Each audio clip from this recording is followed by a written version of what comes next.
Je remercie le pasteur Wafel. Je vous dis bonsoir. Bonsoir. Je voudrais vous inviter à ouvrir la Bible dans l'Évangile selon Saint Jean, chapitre 17e.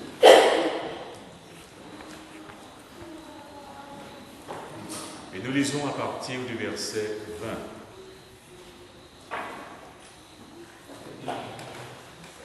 Ce n'est pas pour eux seulement que je prie, mais encore pour ceux qui croiront en moi par leurs paroles. Le chapitre 17. Jean chapitre 17. Verset 20. Nous reprenons puisque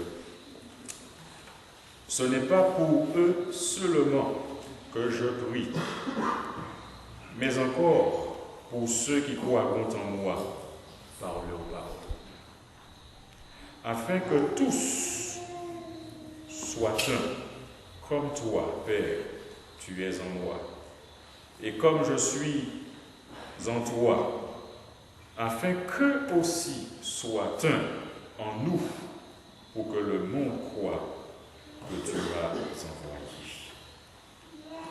Notre Dieu et notre Père céleste, nous avons ouvert ta sainte parole. Nous y avons lu ton désir, ta volonté, que tes enfants, tes disciples, soient un, comme toi, tu es un avec ton Père. Ce soir, parle à nos cœurs et explique-nous et apporte la conviction du Saint-Esprit. Et que la gloire te revienne, maintenant et pour toujours, au nom de Jésus. Amen. Amen. Jésus prie. Et il ne prie pas pour eux seulement, mais encore pour ceux qui croiront en lui par leurs paroles, afin que tous sois un comme toi, comme lui, Père, et son Fils. Nous sommes Église.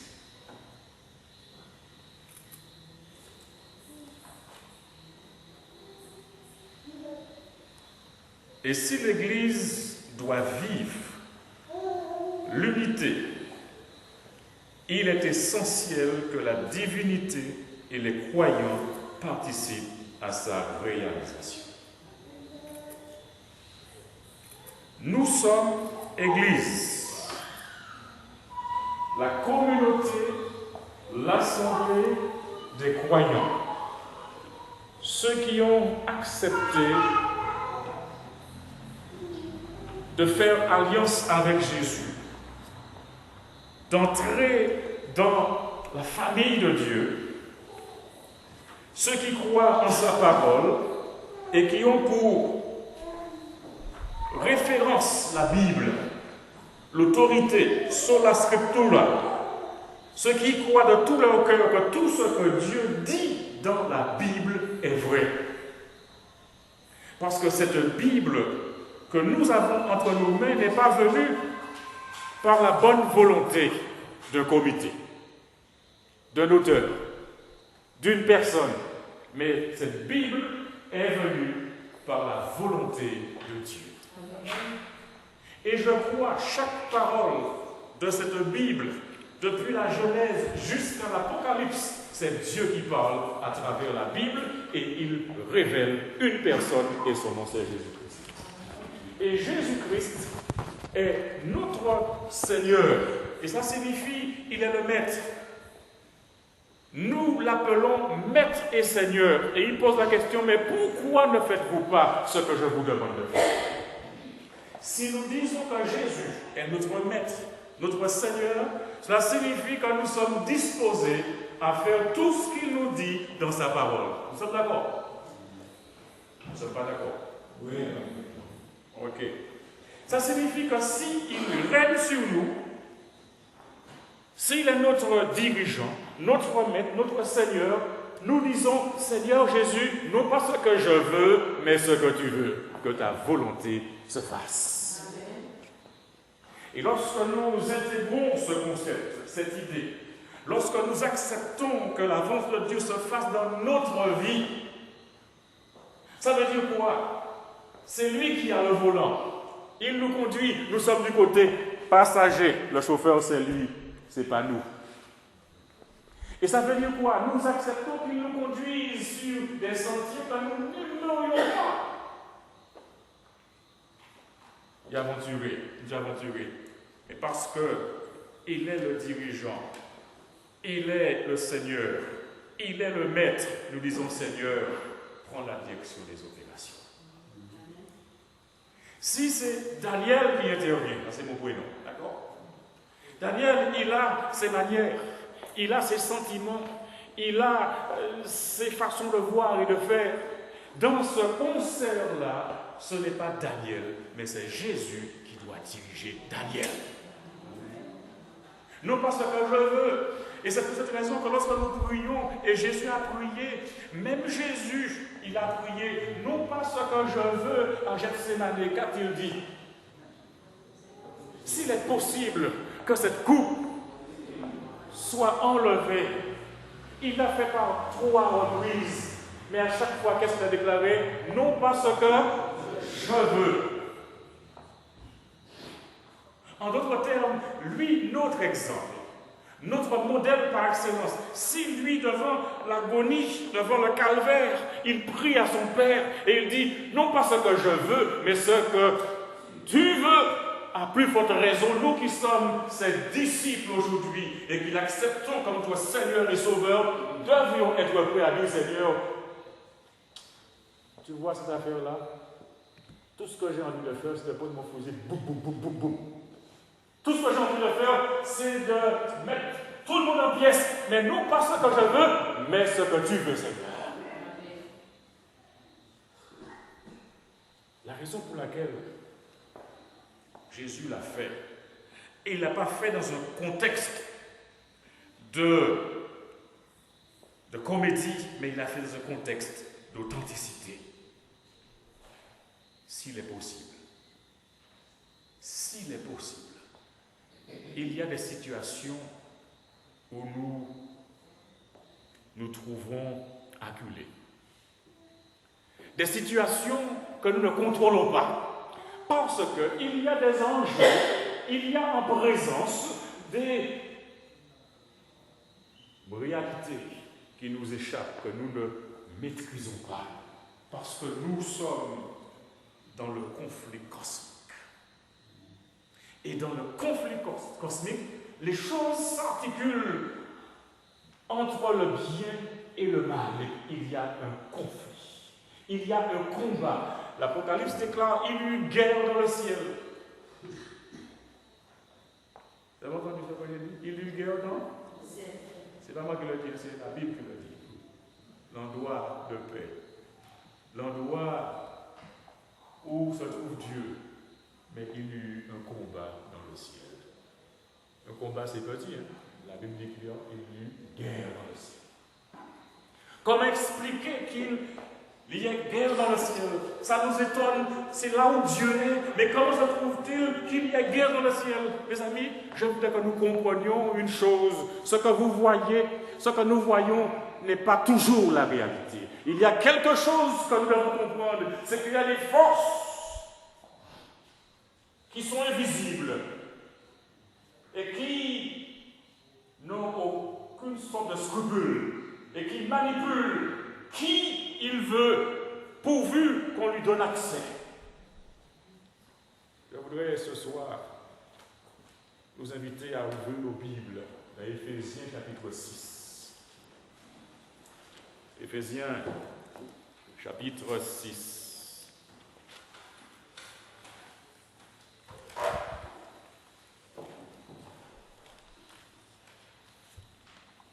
Nous pouvons lire à haute voix. Le voulez-vous?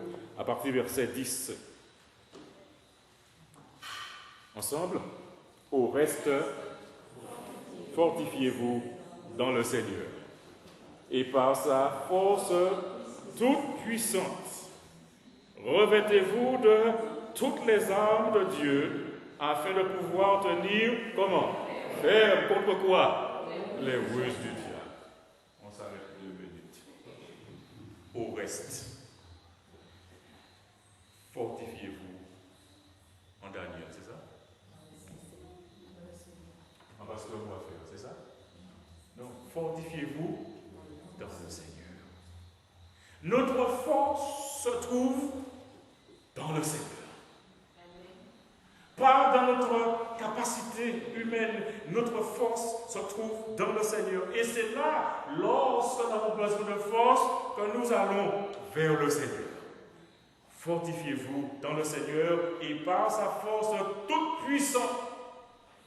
On ne peut pas trouver plus fort. Par sa force toute puissante. Revêtez-vous de toutes les armes de Dieu afin de pouvoir tenir ferme contre les ruses du diable. Le diable est rusé. Il va user de subterfuges. Il va user toutes sortes de moyens pour nous diviser. Et si l'Église doit vivre en unité, il est essentiel que la divinité et les croyants participent à sa réalisation. Ça veut dire quoi? Si l'on veut la paix, il faudra aller la chercher. Ce que la Bible déclare dans Matthieu, c'est heureux ceux qui procurent la paix. Procurateur de paix. Et lorsqu'on recherche la paix, on est en mouvement. Vous avez connu un grand secrétaire des affaires étrangères américain, Kissinger. Vous avez entendu parler de Kissinger? Eh bien, il se déplaçait. Tous les ministres des Affaires étrangères se déplacent. La paix n'arrive pas comme cela. Il y a du mouvement. Des déplacements. Et c'est ce que l'Église doit faire si elle veut avoir la paix. C'est bien ça. Et la Bible est claire à ce niveau-là. Matthieu 18, si ton frère a péché, va. Il n'est pas dit, si ton frère a péché, qu'il vienne. Hello? Il n'est pas dit, si ton frère a péché, qu'il vienne te voir, mais il a dit, si ton frère a péché, va le voir. Ça, c'est biblique. Je vais vous raconter une petite expérience. Dieu m'a permis de travailler en plusieurs endroits, dont l'île à côté de Sainte-Lucie. Dans une église, un jour, nous avons 2 frères. Ils sont à la fois frères en chair et frères en Christ. 2 frères. Il y a un qui vient me voir, je suis à l'église, un mercredi, il vient me voir et me dit, si tu ne fais rien, voilà ce que j'ai planifié de faire. J'irai à la télévision, j'irai à la radio et je vais commencer par dire ceci, dire cela. Je lui dis maintenant, tu es libre de le faire. Tu es libre de le faire. Mais sache que toute action que l'on prend engendre des conséquences. Qu'est-ce que ça va donner comme résultat? Et puis on s'est assis. On a échangé, on a prié. Et puis, l'affaire avait pris une tournure. On a convoqué le comité. Comité spécial. Et les 2 frères étaient là. L'un était le premier ancien. C'était le plus âgé. L'autre était le frère cadet. Et il s'était retiré de l'église parce qu'il estimait que son frère premier ancien ne l'était pas digne. Et il faisait tout pour lui donner la vie, lui rendre les choses difficiles. Et dans cette situation, nous avons prié. Et je me suis permis de lui dire, écoute, voilà ce que dit la Bible. Si ton frère a péché, va. et reprends-le entre toi et lui seul. Il est venu vers toi, déjà, lui, ton frère aîné, à 3 reprises. Mais toi, tu campes sur tes positions. Ce que la Bible te demande, tu ne le fais pas. Mais il est venu. Et la Bible lui a parlé. Et dans ce comité, j'ai vu une chose extraordinaire se produire. Le frère cadet, il a baissé la tête. Et puis il a commencé à pleurer. L'Esprit de Dieu avait touché son cœur. La parole de Dieu lui avait parlé. Et là, dans ce comité, on a assisté à la plus belle réconciliation entre 2 frères, en chair et en Christ. Ce fut une victoire. Ce problème-là durait des années. Avant que je n'arrive à Saint-Luc, le problème était déjà là. Je ne l'ai pas cru, mais je l'ai trouvé. Mais Dieu a agi. C'est pourquoi je dis à chacun de nous, il n'y a pas de problème qui transcende Dieu. Il n'y a pas de situation qui soit si complexe que Dieu ne puisse résoudre. Seulement,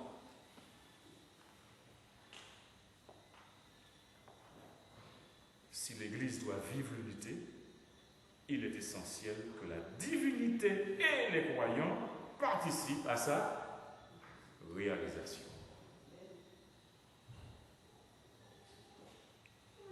Quelle est la source de l'unité? Et peut-elle être atteinte? Quel rôle les croyants ont-ils à jouer? L'Écriture indique que l'unité trouve ses racines dans la puissance de Dieu qui nous garde. Dans Jean 17, verset 11, Jésus est clair. Jean 17, verset 11. Je ne suis plus dans le monde, et ils sont dans le monde, et je vais à toi, Père Saint, garde en ton nom ce que tu m'as donné, afin qu'ils soient un comme nous. Quand des problèmes se présentent dans l'Église, l'Église doit prier comme Jésus a prié pour son Église. L'arme la plus puissante que nous avons à utiliser, c'est ce dont nous parle l'apôtre Paul dans Éphésiens, chapitre 6, que nous avons commencé à lire tout à l'heure, où il a été indiqué l'endroit où se trouve le problème. Il dit quoi? Au chapitre 6, à partir du verset 10, « Au reste, fortifiez-vous dans le Seigneur et par sa force toute puissante, revêtez-vous de toutes les armes de Dieu, afin de pouvoir tenir ferme contre les ruses du diable. » Et verset 12 déclare, « Car nous n'avons pas à lutter contre la chair et le sang, mais contre les dominations, contre les autorités, contre les princes de ce monde de ténèbres, contre les esprits méchants dans les lieux célestes. » Ça revient encore. Et contre cela, il n'y a qu'une seule parade. Et cette parade, ce n'est pas une parade humaine. Et l'apôtre, il nous dit, au verset 13, « C'est pourquoi prenez toutes les armes de Dieu, afin de pouvoir résister dans le mauvais jour et tenir ferme après avoir tout surmonté. Tenez donc ferme. Ayez à vous la vérité pour ceinture. Revêtez la cuirasse de la justice. Mettez pour chaussures à vos pieds le zèle que donne l'évangile de paix. Prenez par-dessus tout le bouclier de la foi avec lequel vous pourrez éteindre tous les traits enflammés du malin. Tous les traits enflammés du malin. Prenez aussi le casque du salut et l'épée de l'Esprit qui est la parole de Dieu. Faites en tout temps par l'Esprit quoi?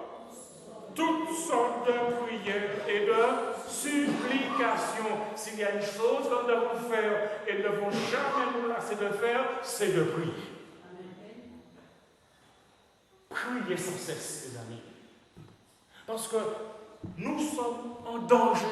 Nous n'avons pas à lutter. Ce n'est pas un combat contre le frère ou la sœur. Le combat, je vous ai dit samedi et dimanche, est ailleurs. Ce n'est pas un combat contre le frère ou la sœur. Mais le diable, qu'est-ce qu'il fait? Il veut nous écraser.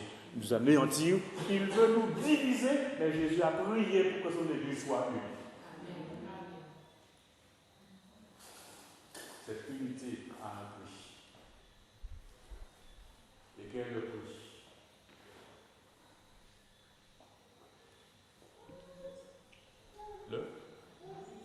L'humilité.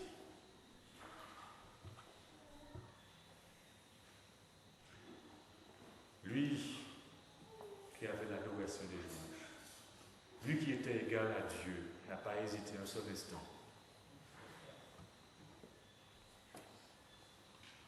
Il s'est débrouillé pour que vous et moi, nous soyons un, comme lui est un avec son Père. Il s'est débrouillé, il s'est donné pour que vous et moi, un jour, quand la misère de cette terre sera terminée, quand les tracas de ce monde seront terminés, que nous puissions nous asseoir à la droite du Père, sur des trônes, pour pouvoir juger les anges. Et quand je pense à tout cela, y a-t-il quelque chose qui mérite ou qui vaut la peine pour nous? Y a-t-il quelque chose qui soit trop grande, qui soit trop importante? Y a-t-il quelque chose qui est tellement d'importance, tellement de valeur, que nous serions prêts à perdre la vie éternelle pour cela?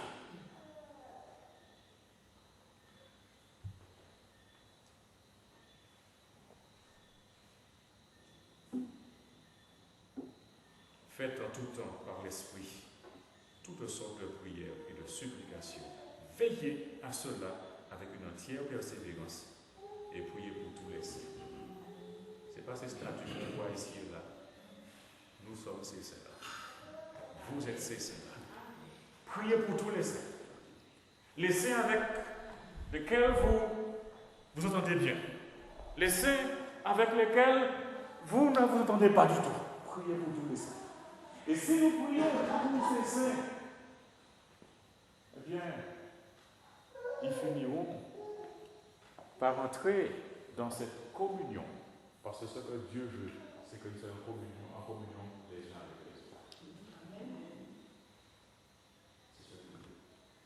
C'est ce pourquoi il est venu. Ça a été l'objet de sa prière.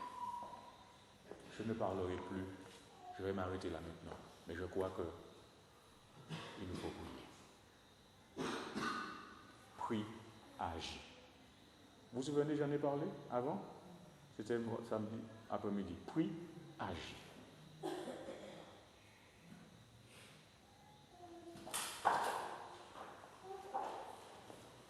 Croyez-vous que Dieu a la réponse aux problèmes auxquels vous êtes confrontés? Répondez-moi. Croyez-vous qu'il en est capable? Jocelyne, tu crois qu'il en est capable? Amen. Charles, tu penses qu'il est capable? Si. Carole, tu penses qu'il est capable? Kathleen, tu penses qu'il est capable? Mon frère Edouard, tu penses qu'il est capable? Jean-Baptiste Edouard. Frère Blaise, tu penses qu'il est capable? Parce qu'on voit faire. Tu penses qu'il en est capable? Plus que capable.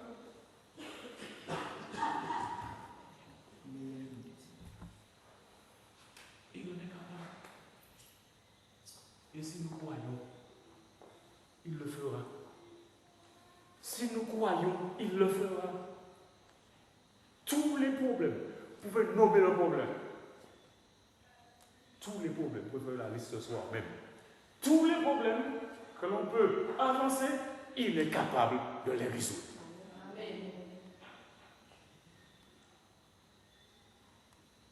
Il est capable. Il peut changer notre cœur. Vous avez vu le geste que j'ai fait là?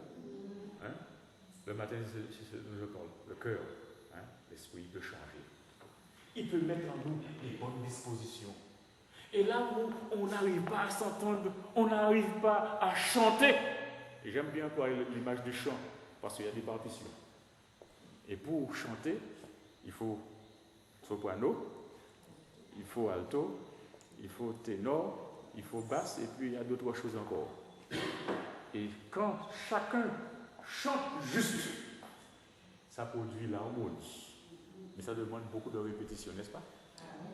Ce qu'on a entendu samedi, c'est pas venu comme ça demande beaucoup de répétition. Il faut revenir. Et c'est pourquoi je dis, ne vous fatiguez pas, mais allez, persévérance, expliquez, communiquez, priez. Notre Dieu est vivant. Il sait ce que vous endurez. Il sait la durée également, mais il en connaît aussi le terme. Il en connaît le terme. Il en connaît le terme. Qu'est-ce que nous voulons? Que nous continuions avec les mêmes râler cassé? Ça c'est un terme simple aussi, râler cassé.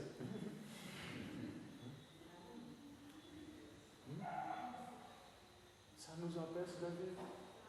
Ça nous rend malade. Ça nous fait faire des cauchemars le soir. Quand on va se coucher, on se tourne à gauche, se tourne à droite, on n'arrive pas à dormir. L'Église est là pour être en paix au milieu de cette communauté. Les amis, si nous ne vont pas arriver en paix là, nous ne pourrons rien dire à quiconque. S'il y a des désordres ici, on ne pourra rien dire à quiconque. Si nous n'arrivons pas à nous pardonner les uns les autres, nous ne pourrons pas aller prêcher le pardon. Le 8 mars, avec l'Union, le département de jeunesse, ils ont un programme appelé Sois le message, où les jeunes vont sortir et ils iront dans la communauté. Et ce jour-là, il y aura des mouvements à droite et à gauche. Mais par rapport aux efforts que nous aurons, on va le faire l'après-midi. Mais si on n'arrive pas à s'entendre, à se parler, à se pardonner, à se supporter, on se donne avec ça. Dans quel ciel nous irons avec ça? Il n'y a pas de ciel, dessus, il n'y a qu'un seul ciel. Il n'y a qu'un seul. Et si nous n'arrivons pas à nous entendre, regarder, nous pardonner, et à dire, mon frère, ma soeur, on a eu une altercation, on ne s'est pas compris. Mais faisons la paix, faisons le trait, tirons le trait. Il y a des malentendus, n'est-ce pas? Chacun de nous avons des expériences. Il y a des démarches multigénérationnelles que nous pouvons faire pour comprendre tout cela. Mais quel que soit, on peut analyser les choses, mais ce qui est important, c'est que nous allions au pied de Jésus-Christ. Au pied de Jésus.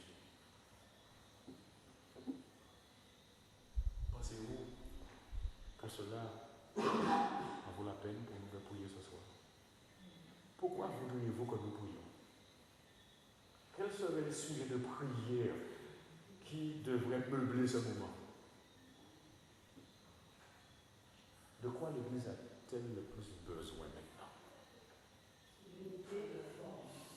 L'unité et la force. Comment parvenir à l'unité et à la force? S'il vous plaît, Liliane.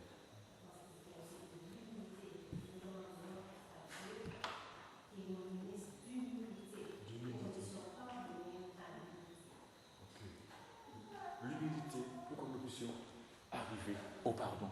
Ça veut dire quoi? J'ai raison. J'ai raison, d'accord? Mais je suis prêt. Parce que je veux l'unité. À l'unité. À l'unité.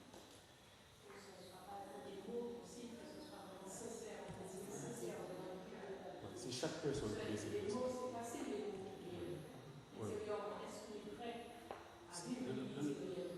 Le langage que je tiens maintenant, c'est pas l'autre, c'est moi. Est-ce que je suis prêt? C'est cette démarche-là. Le réveil commence par moi. Est-ce que moi, je suis prêt? C'est-à-dire, dans n'importe quelle situation, est-ce que je suis prêt à dire, Seigneur, je veux faire ta volonté? C'est vrai, je suis dans mes droits, mais je t'aime. Et quand je regarde comment toi, tu étais dans tes droits, mais ce fut sur tes épaules que la croix a été posée. Tu étais dans tes droits, mais c'est toi qui t'es retrouvé sur la croix, crucifié. Jésus n'était pas coupable, il était innocent, mais c'est lui qui s'est retrouvé sur la croix. Lui qui avait raison. Et nous qui avons raison, en l'instar de Jésus, sommes-nous prêts à accepter d'être crucifiés sur la croix?